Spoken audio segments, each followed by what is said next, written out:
إلى الله بس. أحسنت. هذا هو. نعم أحسنت. لأنه طبعا هو حق الله سبحانه وتعالى، ولذلك لا بد أن يصرف الدين كله لله. يعني وقاتلوهم حتى لا تكون فتنة ويكون الدين كله لله، فإن انتهوا فإن الله بما يعملون بصير. ولأن الناس إذا اختلفوا في أديانهم يعني تفرقوا وتقاتلوا، ولا تكونوا كالذين تفرقوا واختلفوا من بعد ما جاءهم البينات. فالدين يجمع الناس على كلمة واحدة، وهذا هو الأمان والسلام الذي هو ضد الإرهاب. نعم. Jadi yang bagus itu adalah semuanya berada pada agama yang satu, yang persembahannya itu hanya diperuntukkan kepada Allah subhanahu wa ta'ala. Karena apabila manusia berada pada agama yang satu, insya Allah tidak mungkin akan ada perpecahan dan tidak akan ada peperangan. Wala takunu, ya ini kal musyrikin alladzina tafarraqu, ya kan, dan janganlah kalian seperti orang-orang musyrikin yang mereka memecah belah dan memilah-milah agama mereka. Setiap kelompok merasa bangga dengan agamanya. Dan ketika semua ketaatan beribadah dan agama ini tertuju hanya kepada Allah dan penyembahannya kepada Allah, tidak mungkin akan terjadi perpecahan dan peperangan. Itulah yang diinginkan oleh Islam. والضرورة الثانية التي جاء الدين لحفظها حفظ النفس، فالنفس معصومة، الذي خلقها هو الله سبحانه وتعالى، والذي يأمر بقتلها هو الله سبحانه وتعالى، فلا يجوز قتل النفس المعصومة. ولذلك فمن أحياها فكأنما أحيا الناس جميعا، ومن قتلها فكأنما قتل الناس جميعا. نعم. Jadi darurat kedua yang Islam diutus ke dunia ini dengan misi tersebut adalah untuk menjaga jiwa, di mana yang namanya jiwa ini tidak boleh sembarangan ditumpahkan darahnya, kecuali yang ada perintah dari Allah subhanahu wa ta'ala untuk menumpahkan darah tersebut. Jadi permasalahan penumpahan darah, iya kan, pembunuhan manusia itu bukan merupakan sesuatu yang bisa semau sendiri. Seperti kenyataan yang ada pada zaman sekarang ini, manusia tidak ada harganya ditumpahkan darahnya dengan semudah itu. Tapi ini adalah merupakan perkara, ya kan, yang ketentuannya datangnya dari Allah Subhanahu wa taala. Siapa yang berhak untuk ditumpahkan darahnya? Jelasnya karena ada sebab-sebab yang syar'i. Ya gitu loh. Makanya dikatakan, ya kan, dalam hadis tadi, barang siapa menghidupkan manusia, maka dia seperti menghidupkan seorang, seperti menghidupkan seluruh manusia. Dan barang siapa membunuh seseorang, dia seperti membunuh seluruh manusia.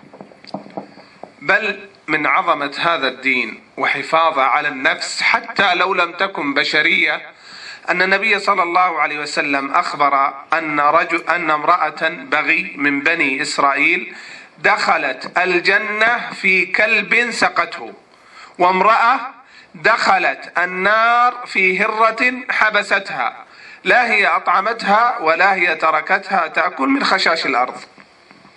نعم. Bahkan penjagaan Islam ini bukan hanya sebatas kepada manusia saja. Ini jelas manusia sebagai makhluk Allah yang sempurna yang diberikan akal kepada mereka. Tapi penjagaan Islam mencakup kepada seluruh makhluk yang Allah ciptakan di dunia ini. Di antaranya seperti kisah di dalam sebuah hadis, kisah seorang wanita atau dua orang wanita, yang satu wanita tersebut masuk surga karena kebaikan dia memberikan minum, padahal dia ini adalah merupakan perempuan pelacur. Masuk surga, ya kan, karena memberi minum anjing yang kehausan. Dan wanita yang satunya masuk neraka karena memenjarakan kucing. Dipenjarakan kucing, tidak dikasih minum dan tidak dikasih makan, seperti diadab ini kan. Dia pun makhluk dan binatang makhluk hidup Allah subhanahu wa ta'ala. أريد أن توجه سؤال يا شيخ. من يعرف الحرب العالمية الأولى والثانية، وكم قتل من الناس في الحرب العالمية الأولى وكم قتل في الحرب العالمية الثانية؟ Ya, sekarang ada pertanyaan dari Syekh ini, ya kan? Kapan terjadi perang dunia ke-1 dan ke-2? Itu yang pertama. Dan mengapa terjadi peperangan ini? Ya kan? Dan berapa yang terbunuh dari manusia dalam peperangan dunia ke-1 dan ke-2?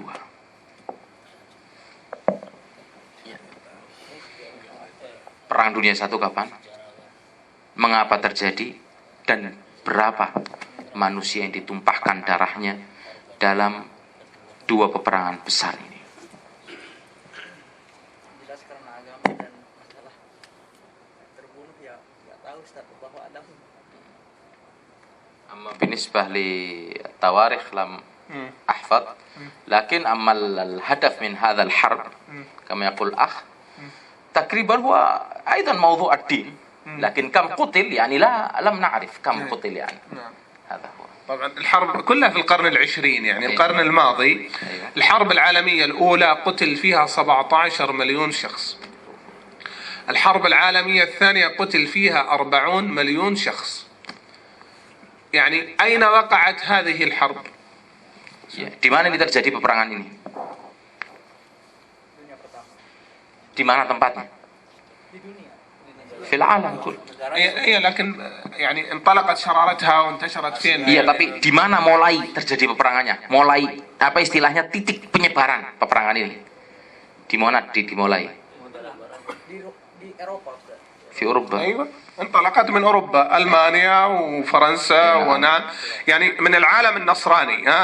نعم العالم النصراني. انظروا كم قتلوا أيها الإخوة، يعني في قبل 100 سنة وأقل.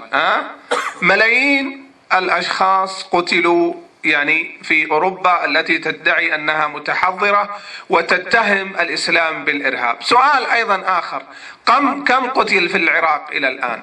نعم. Ya, jadi antum bisa tahu peperangan ini mulainya dari Eropa, dan kita tahu mereka ada orang-orang yang banyak memeluk agama Kristen atau agama Nasara. Dalam peperangan dunia pertama terbunuh sekitar 17.000 manusia, dalam peperangan kedua 40 miliun, 17 miliun. 17 مليون. Iya, 17 juta. الثانية 40 مليون. Yang kedua adalah 40 juta manusia yang mulai dari Eropa, ya kan? Dan mereka adalah orang-orang Nasara yang mengaku dan menuduh bahwasanya umat Islam sebagai umat yang irhabi, teroris. Dan mereka mengaku sebagai orang-orang yang dirinya sebagai orang-orang yang maju, modern, memiliki kemajuan. Sekarang pertanyaan lagi, berapa sampai sekarang orang yang sudah terbunuh di Irak? Yang sudah terbunuh di Irak, berapa orang? Min al-harb أيوة الأخيرة هذه بعد ما لا yang دخلت. terakhir, al-akhirah. Ini yang akhirah, لسه مو الأول, al-akhirah. عندما دخلت أمريكا إلى العراق يعني كم قتل؟ قتل مليون شخص. مليون. Terbunuh 1 juta manusia. مليون شخص. نعم. يعني الآن نعم. يعني ننظر كيف كان الإسلام وكيف يفعل هؤلاء. الآن هؤلاء الذين يتهمون الإسلام بالإرهاب ماذا يفعلون؟ نعم النبي صلى الله عليه وسلم عندما كان يرسل جيشا ماذا يقول لهم؟ يقول اغزوا على بركة الله، لا تقتلوا طفلا ولا امرأة ولا شيخا ولا تقطعوا شجرة. Nah. Iya, tadi sudah kita tahu di Irak sampai sekarang sejak masuknya Amerika sudah terbunuh sekitar 1 juta manusia. Iya kan? 1 juta manusia sudah terbunuh. Sedangkan mereka mengaku dan